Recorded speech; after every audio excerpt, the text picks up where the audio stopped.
పేదవాడి పక్షాన నిలబడతాం, ప్రజా గొంతుకై నినదిస్తాం. వాయిస్ ఆఫ్ వాయిస్లెస్, తెలుగువారి మనస్సాక్షి సాక్షి టీవీ. సాక్షి టీవీ ప్రసారాల కోసం మీ స్థానిక కేబుల్ ఆపరేటర్ను వెంటనే సంప్రదించండి. సుప్రీంకోర్టు ఆదేశాలతో అనంతపురం జిల్లా పోలీసులు దిగొచ్చారు. మాజీ ఎమ్మెల్యే కేతిరెడ్డి పెద్దారెడ్డి తాడిపత్రి వెళ్లేందుకు అనుమతినిచ్చారు. అయితే ఈ నెల 5 తర్వాత డేట్ ఫిక్స్ చేసుకోవాలని పెద్దారెడ్డికి లేఖ రాశారు అనంతపురం జిల్లా ఎస్పీ జగదీష్. ఇవాళే తాడిపత్రి వెళ్లాలని పెద్దారెడ్డి భావించారు. అయితే గణేష్ నిమజ్జనం, మిలాదున్ నబీ భద్రతా ఏర్పాట్లలో ఉన్నామని, ఇవాళ భద్రత కల్పించలేమని జిల్లా ఎస్పీ జగదీష్ వివరించారు. పోలీసుల పరిస్థితిని అర్థం చేసుకున్న పెద్దారెడ్డి ఈ నెల 5 తర్వాతే తాడిపత్రి వెళ్తారని ముందే పోలీసులకు సమాచారం ఇస్తానని చెప్పారు.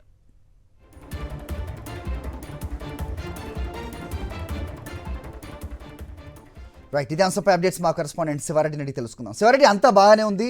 సో కోర్టు ఆదేశాలు, పోలీసులు దిగొచ్చారు. సో ప్రస్తుతం 5 తర్వాత ప్లాన్ చేసుకోవాలని చెబుతున్నారు. అయితే జేసీ ప్రభాకర్ రెడ్డి 5 తర్వాత ఆయన ఏ రోజైతే వస్తారో ఆ రోజు మరే ఇతర ప్రోగ్రామ్ అయినా పెట్టుకోవడం, ఆ ప్రోగ్రాం ఉన్న దృష్ట్యా కేతిరెడ్డిని ఆపేయటం అనేది మనం గత కొంతకాలంగా చూస్తూ ఉన్నాం. సో రాబోయే రోజుల్లో ఆ పరిస్థితి మారుతుంది అనుకోవచ్చా? ఏమైనా గ్యారంటీ ఉందా? ఖచ్చితంగా అండి. ఎందుకంటే మీరు చెప్పినట్లుగానే ఎప్పుడైతే పోలీసులు అనుమతిస్తారో, కోర్టు అనుమతిస్తారో అదే రోజునే జేసీ ప్రభాకర్ రెడ్డి కూడా తన అనుచరుల్ని తాడిపత్రికి రమ్మడం, ఒక కార్యక్రమాన్ని నిర్వహించి వేరే కార్యక్రమం ఉంది దానికి కూడా సిద్ధంగా ఉండాలని పిలుపుకోవడం గత కొన్ని రోజులుగా చూస్తూ ఉన్నాం.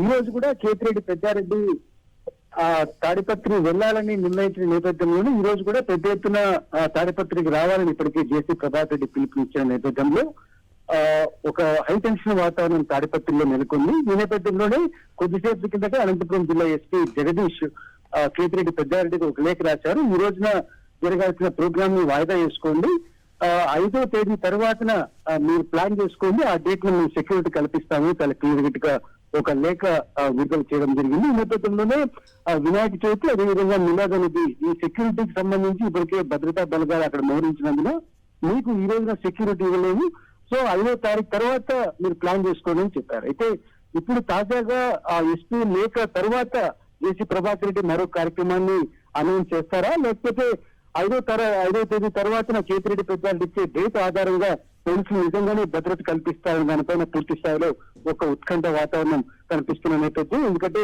ఒక మిస్టరీగానే చెప్పాల్సి ఉంటుంది. ఎందుకంటే నిజంగానే పోలీసులు సుప్రీంకోర్టు ఆదేశాలను చిత్తశుద్ధితో అమలు చేస్తే ఖచ్చితంగా కేతిరెడ్డి పెద్దారెడ్డికి సమిష్టి భద్రత కల్పించి తాడిపత్రికి చాలా సులువుగా తీసుకెళ్లే అవకాశం అయితే కనిపిస్తున్నాయి. ఇటుతిరిగి అధికార పార్టీ నేతలు కానీ జేసీ ప్రభాకర్ రెడ్డి కానీ వారిని కట్టడి చేయాల్సిన అవసరం ఉంది. వారిని ఏ మేరకు కట్టడి చేస్తారనేది వేచి చూడాల్సిన అవసరం ఉంది. ఇప్పుడు కట్టడి చేయాల్సిన వాళ్ళని యథేచ్ఛగా వదిలేస్తున్నారు. ఎవరు కోర్టు ఆదేశాలు ఎవరికైతే ఉన్నాయో, అతను సొంత గ్రామానికి వెళ్ళొచ్చని అనుమతులు ఉన్నాయో ఆయన్ని మాత్రం ఊరు బయట ఆపేస్తున్న సిచ్యువేషన్, రైట్? సో ఒక రకంగా జేసీ ప్రభాకర్ రెడ్డి కోర్టులకే ఒక సవాల్ విసురుతున్నారు. కోర్టులు ఇచ్చిన ఆదేశాలను పట్టించుకోకుండా పోలీసులు తన గుప్పిట్లో పెట్టుకుని పరిస్థితిని అంతా కూడా కంట్రోల్ చేస్తున్న నేపథ్యం మొన్నటి వరకు చూసాం. సో ఇది రాబోయే ఈ 5వ తారీఖు తర్వాత అదే సిచ్యువేషన్ ఉండదు అనేది ఖచ్చితంగా మనం చెప్పగలమా? క్లుప్తంగా చెప్పండి, మిగతా అప్డేట్స్ ఉన్నాయి. ఎందుకంటే ఈ ప్లాన్ చేయాల్సింది శాంతి భద్రతలు కాపాడాల్సింది పోలీసులు. ఎవరైతే ప్రాబ్లం క్రియేట్ చేస్తున్నారో వారిని కట్టడి చేయాల్సిన బాధ్యత వారిపైన ఉంటుంది. ఆల్రైట్ శివారెడ్డి.